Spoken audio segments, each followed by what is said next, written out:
Okay. तो बेटा ये जो बेड डेप्स जो डेबिट हुआ, नेक्स्ट एंट्री में बेड डेप्स डेबिट की जगह क्रेडिट हो जाता है। क्या हो जाता है? क्रेडिट। ठीक है।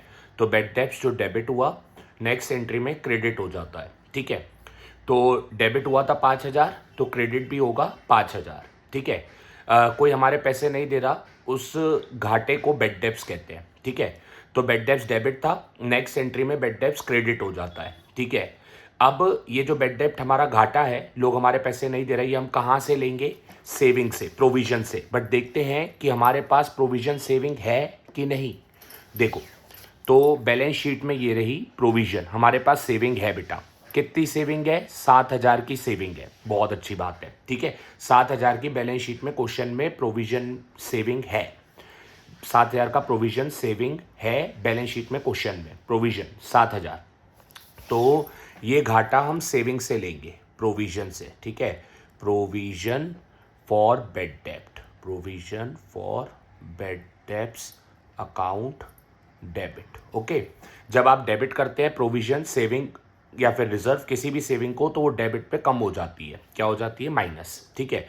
तो हम 5,000 का घाटा सेविंग से ले लेंगे, प्रोविजन से ले लेंगे, सेविंग माइनस हो जाएगी। ठीक है। सेविंग माइनस हो गई बेटा। हमारे पास सेविंग थी 7। कितनी थी? 7। तो बहुत अच्छी बात है, सेविंग बहुत थी। ठीक है। सेविंग प्रोविजन 7 था, तो हमने 5,000 ले लिया प्रोविजन में से, क्योंकि हमारा घाटा 5,000 था। ठीक है। क्योंकि हमारा घाटा बेड डेप्स 5,000 था, तो हमने प्रोविजन सेविंग से 5,000 ले लिया। ठीक है।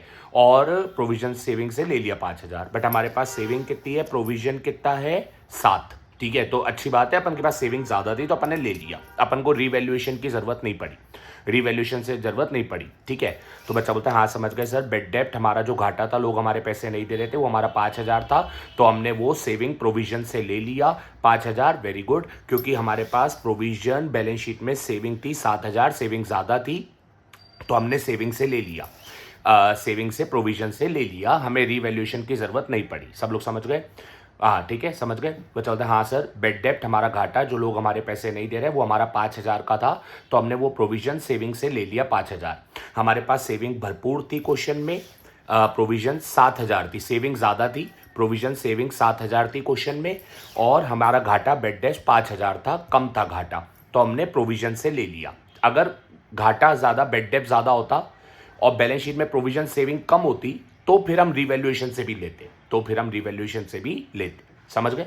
फिर हम रीवैल्यूएशन से भी लेते, बट इधर हमें जरूरत नहीं पड़ी, क्योंकि हमारा बेड डेप्ट 5,000 घाटा कम था और बैलेंस शीट में प्रोविजन सेविंग 7,000 ज्यादा थी, तो हमें रीवैल्यूएशन की जरूरत नहीं पड़ी। समझ गए? ओके, हमने प्रोविजन से ले लिया।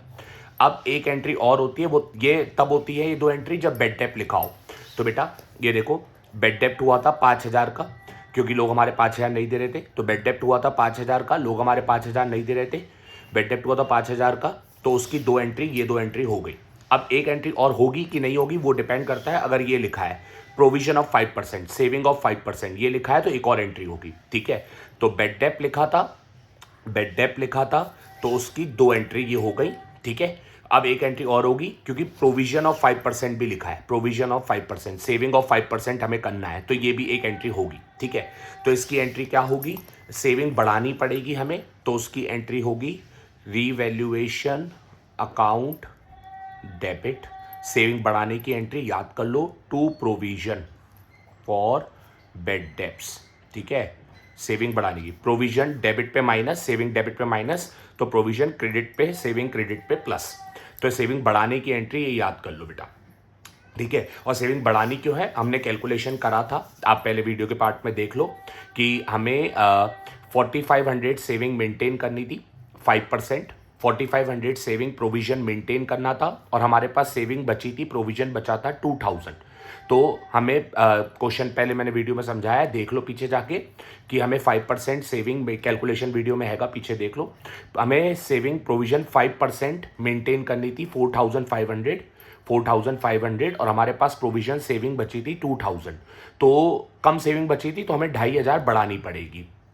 ठीक है। बच्चा बोलता है हाँ सर, हमें 5% सेविंग मेंटेन करनी थी, प्रोविजन, तो 4,500 सेविंग रखनी है, और 2,000 प्रोविजन सेविंग बची है, तो हमें सेविंग 4,500 प्रोविजन मेंटेन करना है। एक बार सुनो, देखो, हमें 5% सेविंग प्रोविजन 4500 मेंटेन करना है और हमारे पास सेविंग प्रोविजन बचा कितना है 2000। तो सेविंग कम बची है 2000 और रखनी कितनी है सेविंग प्रोविजन 4500। तो 2500 हमें बढ़ानी पड़ेगी, 2500 हमें बढ़ानी पड़ेगी प्लस, तो इसीलिए 2500 बढ़ानी पड़ेगी। तो सेविंग बढ़ गई 2500। ये बढ़ाने की एंट्री होती है सेविंग, प्रोविजन बढ़ाने की एंट्री, ठीक है। ये एंट्री अगर कम करनी हो प्रोविजन सेविंग तो रिवर्स कर देते हैं, कम करनी हो तो रिवर्स कर देते हैं, याद रखना, ठीक है। ये हो गया सर अपना पॉइंट कंप्लीट। तो बच्चा बोलता है हाँ सर मैं समझ गया कि अगर बेड डेप्स लिखा होगा तो 1 2 दो एंट्री होंगी, मैंने कहा वेरी गुड। और अगर प्रोविजन ऑफ 5% सेविंग 5% करनी है तो एक एंट्री ये वाली और होगी, बिल्कुल परफेक्ट, ठीक है। अब चलते हैं आगे, ठीक है। अपना बेटा सेकंड पॉइंट हो चुका है, अब अपन थर्ड पॉइंट पे चल रहे हैं। थर्ड पॉइंट है लायबिलिटी टुवर्ड्स वर्कमैन कंपनसेशन। ये अपन ऑलरेडी कर चुके हैं क्योंकि जब अपन लास्ट स्टेप पॉइंट्स पे है उससे पहले ही अपन ने फोर्थ स्टेप रिजर्व में वर्कमैन कंपनसेशन की एंट्री कर दी थी रिजर्व की, ठीक है। तो थर्ड पॉइंट हो चुका है, ठीक है। तो बच्चा होता है हाँ सर हम फिफ्थ स्टेप पॉइंट्स पे हैं और उससे पहले फोर्थ स्टेप में रिजर्व में हमने वर्कमैन कंपनसेशन रिजर्व की एंट्री कर दी थी, तो इसीलिए ये हमारा थर्ड पॉइंट हो चुका है, ठीक है। अब वर्कमैन कंपनसेशन की एंट्री हो चुकी है। Fourth point last, machinery to be depreciated by. बेटा जब ये बाय लिखा होता है ना तो उतने का ही घाटा, क्योंकि डेप्रिशिएट मतलब आपकी मशीन की वैल्यू कम हो रही है, घाटा, ठीक है। तो बेटा बाय मतलब उतने का ही 18,000 का, ठीक है। और घाटा क्यों है? क्योंकि डेप्रिशिएट, आपकी मशीनरी डेप्रिशिएट हो रही है, कम हो रही है, आपके लिए घाटा, आपकी मशीन की वैल्यू कम हो रही है, डेप्रिशिएट हो रही है, आपकी चीज़ों की वैल्यू कम हो जाए, डेप्रिशिएट हो जाए तो आपके लिए घाटा होता है, ठीक है। तो बाय 18,000 मतलब 18,000 का घाटा, ठीक है। बाय 18,000 मतलब बाय, देखो ये लिखा ना बाय 18,000, तो 18,000 का ही घाटा है, ठीक है। तो आपके लिए घाटा है, तो ये बेटा ये वाली एंट्री अपन ने बनाई थी, रिवैल्यूएशन डेबिट होता है, घाटे वाली एक्सपेंस में रिवैल्यूएशन डेबिट होता है। तो इस एंट्री में अपन डाल देंगे मशीनरी को, टू मशीनरी, ठीक है, ये मशीनरी है, ठीक है, टू मशीनरी अकाउंट माइनस 18,000 का घाटा। तो बेटा एक्सपेंस वाली एंट्री यही है क्योंकि इसमें रिवैल्यूएशन डेबिट होता है, एक्सपेंस वाली एंट्री है, रिवैल्यूएशन डेबिट होता है, ठीक है। तो इसमें डाल दिया क्योंकि मशीनरी की वैल्यू डेप्रिशिएट मतलब कम हो रही है और हमारी मशीनरी की वैल्यू कम हो रही है मतलब हमारे लिए घाटा, तो इस एंट्री में डाल दिया, ठीक है। आगे पॉइंट पढ़ते हैं और क्या है। हाँ, और ये बात भी आप समझ ही गए थे कि एक मिनट सॉरी पेज कहाँ गया, हाँ। तो बाय 18,000, बाय 18,000 मतलब 18,000 से ही कम हो रही है, तो 18,000 से ही कम हो रही है माइनस, ओके। चल बचा होता है हाँ सर मशीनरी क्रेडिट पे माइनस, बिल्कुल। आगे चलते हैं। Land and building was to be depreciated. अच्छा हमारी बिल्डिंग भी डेप्रिशिएट हो रही है मतलब वैल्यू कम हो रही है, ठीक है। तो इसको जूम कर देते हैं, ठीक है। हाँ, तो बेटा बिल्डिंग डेप्रिशिएट हो रही है, कम हो रही है, तो ये भी घाटा है। बाय 54,000, बाय मतलब उतने से ही कम हो रही है, 54,000 से कम हो रही है, ठीक है। तो बिल्डिंग डेप्रिशिएट मतलब बिल्डिंग की वैल्यू कम हो रही है और बिल्डिंग की वैल्यू कम होना हमारे लिए घाटा है, और बाय 54,000 मतलब उतने 54,000 से ही कम हो रही है, तो ये भी हमारे लिए घाटा है, तो इसीलिए हम घाटे में डाल देंगे इसी एंट्री में, to land and building, land and building account credit पे माइनस, ठीक है, 54,000, ठीक है। तो ये हो गया बाय, और रिवैल्यूएशन डेबिट होता है एक्सपेंस में, ठीक है। अब कोई और पॉइंट रह गया, आइए देखते हैं सर, ठीक है। तो बेटा आप समझ गए, बच्चा बोलता है हाँ सर बिल्डिंग डेप्रिशिएट मतलब बिल्डिंग की वैल्यू कम होना और वो हमारे लिए घाटा हुआ, तो आपने इस वाली एंट्री में डाला क्योंकि ये घाटे में रिवैल्यूएशन डेबिट होता है, तो इस एंट्री में आपने डाल दिया टू लैंड एंड बिल्डिंग, ठीक है। तो वैल्यू कम हो गई माइनस, ठीक है। ये 54,000। चलिए आगे चलते हैं बेटा। और बच्चा बोलता है बाय 54,000 तो उतने से ही, बिल्कुल बाय 54,000 तो उतने से ही 54,000 से ही, ठीक है। हाँ चलिए आगे चलते हैं। हाँ अब सर आगे की बात करते हैं, ठीक है। सर सारे पॉइंट्स खत्म हो गए, वेरी गुड, ठीक है। तो अब क्या हुआ देख लेते हैं, हमारा कोई और स्टेप बचा है? नहीं, लास्ट स्टेप पॉइंट्स था, सारे पॉइंट्स क्वेश्चन में खत्म हो चुके हैं। लास्ट स्टेप पॉइंट्स था और सारे पॉइंट्स फिनिश हो गए, क्वेश्चन फिनिश हो गया है। बस आपको अब एक काम करना है, आइए सर एक एंट्री रिवैल्यूएशन की होती है, उससे पहले आप ये कर दीजिए, इधर का टोटल कर दीजिए, तो इधर का टोटल होगा 72, कितना होगा 72, ठीक है। ये टोटल कर दीजिए, credit is equal to debit, तो क्रेडिट का टोटल डेबिट में लिख दीजिए। ये एंट्री फिनिश हो गई। सर ये हमने फायदे के लिए एंट्री बनाई थी रिवैल्यूएशन क्रेडिट, रिवैल्यूएशन क्रेडिट होता है इनकम में, फायदे में, बट कोई भी हमने पॉइंट्स पढ़े फायदा आया ही नहीं तो इस एंट्री को अपन कैंसिल कर देते हैं। ठीक है, इस एंट्री को अपन कैंसिल कर देते हैं। रिवैल्यूएशन क्रेडिट हम करते हैं फायदे में, इनकम में, बट कोई फायदा आया ही नहीं सारे पॉइंट्स में, तो ये वाली एंट्री अपन की वेस्ट जा रही तो अपन ने कैंसिल कर दी। ठीक है, तो बच्चा बोलता है हाँ सर ओके, हमने सारे पॉइंट्स की एंट्री कर ली, सारे पॉइंट्स की एंट्री कर ली, बट कोई भी फायदा आया ही नहीं, तो इस फायदे में रिवैल्यूएशन क्रेडिट होता है, कोई फायदा आया ही नहीं तो इस एंट्री में कुछ होना ही नहीं था, तो अपन ने कैंसिल कर दिया। ओके, अब सर लास्ट एंट्री एक रिवैल्यूएशन की होती है, उसमें क्या करना होता है आप देख लीजिए, मैं बता देता हूँ। क्वेश्चन फिनिश हो चुका है। एक लास्ट एंट्री रिवैल्यूएशन की होती है। देखो रिवैल्यूएशन दिख रहा है यहाँ पे, नहीं। रिवैल्यूएशन दिख रहा है यहाँ पे, नहीं। रिवैल्यूएशन हाँ यहाँ पे है, रिवैल्यूएशन डेबिट, क्या है डेबिट। देखो रिवैल्यूएशन डेबिट 5000। अब देखो यहाँ रिवैल्यूएशन, हाँ फिर से देखो रिवैल्यूएशन डेबिट, रिवैल्यूएशन डेबिट 72000, कितना 72000। तो बेटा बच्चा बोलता है सर देखो यहाँ रिवैल्यूएशन डेबिट 5000, यहाँ रिवैल्यूएशन डेबिट 72000, दोनों बार डेबिट हुआ है। ठीक है, अगर एक ही अकाउंट दो बार डेबिट होता है, दोनों बार डेबिट होता है तो प्लस हो जाता है। 5000 और 72000, 77,000, कितना 77,000, और दोनों बार डेबिट था तो डेबिट ही है। क्या दोनों बार डेबिट था तो डेबिट ही है। अब देखते हैं, इधर तो ये एंट्री कैंसिल हो गई, आगे देखते हैं। यहाँ रिवैल्यूएशन, यहाँ रिवैल्यूएशन, यहाँ रिवैल्यूएशन, यहाँ फिर से डेबिट हुआ है। क्या हुआ है, डेबिट हुआ है। ठीक है, तो कितना डेबिट हुआ है 2500, कितना डेबिट, रिवैल्यूएशन देखो रिवैल्यूएशन डेबिट हुआ है 2500। तो बच्चा बोलता है हाँ सर तीनों बार रिवैल्यूएशन डेबिट हुआ है। ठीक है, तो बच्चा बोलता है हाँ सर देखो हमने देख लिया, यहाँ रिवैल्यूएशन नहीं है, यहाँ रिवैल्यूएशन नहीं है, यहाँ रिवैल्यूएशन डेबिट है, यहाँ रिवैल्यूएशन डेबिट है। ठीक है, और यहाँ रिवैल्यूएशन नहीं है, यहाँ रिवैल्यूएशन नहीं है, यहाँ रिवैल्यूएशन नहीं है, यहाँ भी रिवैल्यूएशन डेबिट है, तीनों बार डेबिट है। ठीक है, और अगर आप देखोगे तो यहाँ डेबिट हुआ है 5000, रिवैल्यूएशन डेबिट 5000, यहाँ रिवैल्यूएशन डेबिट 72000, और यहाँ रिवैल्यूएशन डेबिट 2500। ठीक है, तो 5000, 72,000 तीन बार डेबिट हुआ है और एक बार 2500, तीनों बार रिवैल्यूएशन डेबिट हुआ है। अगर एक ही अकाउंट डेबिट डेबिट डेबिट हो रहा है तो वो प्लस हो रहा है। कितना हो जाएगा प्लस होके, ये हो जाएगा 79,500, 79,500, और तीनों बार डेबिट हुआ है तो ये भी डेबिट ही है, ये भी डेबिट, सॉरी ये भी डेबिट ही है। ठीक है, अब क्या करेंगे, कैलकुलेशन हो गया, अब अपन रिवैल्यूएशन को उल्टा कर देते हैं। डेबिट है तो अपन उल्टा क्रेडिट कर देंगे। क्या कर देंगे, उल्टा क्रेडिट। तो जब आप उल्टा क्रेडिट करेंगे तो इधर जगह नहीं है तो मैं इधर कर दे रहा हूँ। ठीक है, आप इधर ही कर लेना। डेबिट है तो हम उल्टा क्रेडिट कर देंगे टू रिवैल्यूएशन अकाउंट। ठीक है, सॉरी एक काम करते हैं, सॉरी, तो डेबिट था तो हम उल्टा क्रेडिट कर देंगे टू रिवैल्यूएशन अकाउंट। कितना था डेबिट 79,500, तो उल्टा कर देंगे क्रेडिट 79,500। ठीक है, तो बच्चा बोलता है हाँ सर डेबिट 79,500 था तो हम उल्टा क्रेडिट भी 79,500 कर देंगे, और इसका ही 79,500 का जो भी फायदा या घाटा है पार्टनर में बांट देंगे। कौन से पार्टनर, रमन अमन पुराने partner 3:1, old partner Raman Aman old ratio 3:1, नए पार्टनर सुमन का कोई मतलब नहीं। Old partner Raman Aman old ratio 3:1, तो इसीलिए Raman capital account debit, Aman capital account debit. तो 79,500 old partner Raman Aman old ratio 3:1, old partner Raman Aman old ratio 3:1, नए पार्टनर सुमन का इस फायदे घाटे से कोई मतलब नहीं है, क्योंकि आगे से सुमन को जो भी होगा तो आगे से पार्टनर बन रही है नई पार्टनर, तो उसको आगे का जो भी फायदा घाटा होगा वो मिलेगा, अभी नहीं। तो old partner Raman Aman old ratio 3:1, तो इसको बांट देंगे 79,500 को 3:1 में। ठीक है, और मैं बांट के दिखा देता हूँ।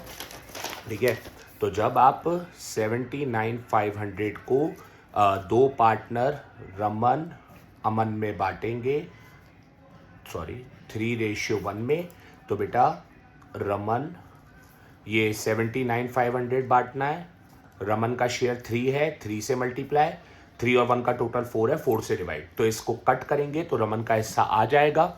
ये आप काट लीजिए। ठीक है, ये आप काट लीजिए, तो मैं बताता हूँ 4 1 जा 4, बेटा 4 1 जा 4, बट इधर 7 है तो 3 बच जाएगा, 3 उधर 39, 39 4 की टेबल में 9 जा 36, तो 3 बच जाएगा 35, 35 4 की टेबल में 8 जा 32, 3 उधर 30, 7 जा 28, और 2 उधर जा 25 बार। ठीक है। अब इसको 3 से मल्टीप्लाई कर दीजिए तो रमन का शेयर आ जाएगा आपका 59625। ये हो गया रमन का शेयर। अब आप जब अमन का शेयर निकालेंगे तो आपको 79500 बांटना है, तो 79500 लिखिए। और आपने रमन का शेयर में 3 से मल्टीप्लाई किया था, अब आप अमन का शेयर निकाल लें। अमन का शेयर 1 है तो 1 से मल्टीप्लाई करें, 3 और 1 का टोटल 4 है, 4 से डिवाइड करें। अब 4 से इसको काटे, 4 से अभी इसको काटा था तो दोबारा काटने की जरूरत नहीं, कट के वही आएगा 19875। अब इसका 1 से मल्टीप्लाई कर दीजिए तो ये आ जाएगा 19875।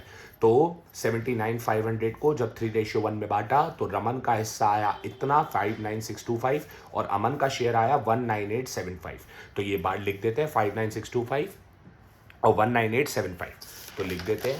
एक मिनट, इधर लिख देना सर, रमन में लिख देना 59875, 59875 लिख दिया। और सर और अमन का शेयर 19875, अमन का शेयर 19875 तो ये भी लिख देना सर, जगह नहीं है मेरे पास इधर, तो आप लिख देना 1 इधर। चलो लिख देते हैं अमन के सामने 19875। Done sir, complete. ठीक है, ये क्वेश्चन फिनिश होता है। आप लोग को मैं 1 मिनट बता रहा हूँ, आप सुन लेना, स्टेप कंप्लीट हो चुका है क्वेश्चन। ठीक है, 1 मिनट बता रहा हूँ। देखो, जब क्वेश्चन करोगे ये स्टेप्स फॉलो करो। पहला स्टेप फॉर्मेट, पहला स्टेप फॉर्मेट, तो आप जर्नल का फॉर्मेट बना दीजिए एक पेज पे, ठीक है, और दूसरे पेज पे भी पूरा खाली जगह छोड़िए। ठीक है, पहला स्टेप फॉर्मेट। दूसरा स्टेप क्वेश्चन पढ़े, क्वेश्चन रीड करें, बैलेंस शीट में reserve, profit and loss, advertisement, goodwill, partner loan पे डॉट लगाएं। बट बैलेंस शीट में पार्टनर का loan, goodwill, advertisement, profit and loss मिलेगा नहीं तो डॉट नहीं लगा पाएंगे। रिजर्व मिलेगा, वर्कमैन कंपनसेशन, उस पर डॉट लगा दे। पॉइंट्स पढ़े, पॉइंट्स पढ़ के मशीनरी, बिल्डिंग, उस पर भी डॉट लगा दे। क्वेश्चन पढ़ लिया। तीसरा स्टेप, अब कैपिटल करें, क्वेश्चन रीड के बाद तीसरा स्टेप कैपिटल, कैपिटल की एंट्री ये वाली, ये कैपिटल की एंट्री ये, ठीक है। और ये कहाँ से पढ़ के करना है, ये पहले पॉइंट में लिखा है कि सुमन कैपिटल लाई, ठीक है, इसको पढ़ के, और गुडविल लाई, पहला पॉइंट कैपिटल लाई और गुडविल लाई, ये पहला पॉइंट पढ़ के आप एंट्री कर दें, कैपिटल लाई और गुडविल। ठीक है, ये हो गया कैपिटल और गुडविल की एंट्री हो गई। ठीक है, जो नया पार्टनर सुमन लाई। फिर कैपिटल की एंट्री होने के बाद फोर्थ स्टेप रिजर्व, रिजर्व में हम क्या करते हैं, इन 5 चीज़ों की एंट्री। बट बैलेंस शीट में पार्टनर का loan, goodwill, advertisement, profit and loss था नहीं, सिर्फ रिजर्व था, तो वो वर्कमैन कंपनसेशन था। तो फोर्थ स्टेप रिजर्व में हमने उस वर्कमैन कंपनसेशन रिजर्व की एंट्री कर दी। ठीक है, वेरी गुड। और लास्ट स्टेप सर पॉइंट्स था। ठीक है, fifth step points, fifth step points. तो हमने पॉइंट्स पढ़ने से पहले हमने एक एंट्री बनाई रिवैल्यूएशन डेबिट, जिसमें हम एक्सपेंस लिखेंगे, एक एंट्री बनाई रिवैल्यूएशन क्रेडिट, जिसमें हम इनकम लिखेंगे, और पॉइंट्स पढ़ना शुरू करें। और पहला पॉइंट था कि सुमन कैपिटल लाई, जिसकी एंट्री हो चुकी थी। दूसरा पॉइंट था outstanding expense paid of, outstanding expense paid of. ठीक है, तो ये ना एक्सपेंस था ना इनकम, तो दोनों एंट्री में नहीं आएगा। वो अलग entry outstanding expense paid of, ये अपन ने अलग एंट्री करी थी। ठीक है, ना एक्सपेंस है ना इनकम, तो अलग एंट्री करी थी। ठीक है, पीछे वीडियो में जाके अच्छे से रीजन सुन सकते हैं। ठीक है, फिर दूसरे पॉइंट में था बेड डेप्स और प्रोविजन। दूसरे पॉइंट में बेड डेप्स और प्रोविजन, बेटा वो बहुत 3 एंट्री होनी थी, तो उसकी एंट्री बेड डेप्स प्रोविजन की एंट्री भी अपन ने अलग करी थी। ठीक है, क्योंकि 3 एंट्री होनी थी, अपन ने ना इधर एक्सपेंस में डाला ना इनकम में डाला। ठीक है, और उसके बाद थर्ड पॉइंट, ठीक है, थर्ड पॉइंट था लायबिलिटी, उसकी एंट्री वर्कमैन कंपनसेशन की पहले ही कर चुके थे, तो दोबारा नहीं करी। और फोर्थ लास्ट पॉइंट था machinery depreciate, building depreciate, building machinery की वैल्यू कम होना हमारे लिए फोर्थ पॉइंट में लिखा था। फोर्थ पॉइंट में लिखा था machinery depreciate, building depreciate, value कम होना हमारे लिए घाटा है, तो हमने उसको अलग एंट्री में, इधर एक्सपेंस वाली एंट्री में डाल दिया, एक्सपेंस वाली एंट्री में डाल दिया मशीनरी डेप्रिशिएट, बिल्डिंग डेप्रिशिएट। तो सारे पॉइंट्स खत्म हो गए, और उसके बाद हमने कैलकुलेशन किया रीवैल्यूएशन का, ये वाला, और रीवैल्यूएशन की एंट्री कर दी, कंप्लीट। तो लास्ट स्टेप पॉइंट्स भी हो गया सारा कंप्लीट। ठीक है।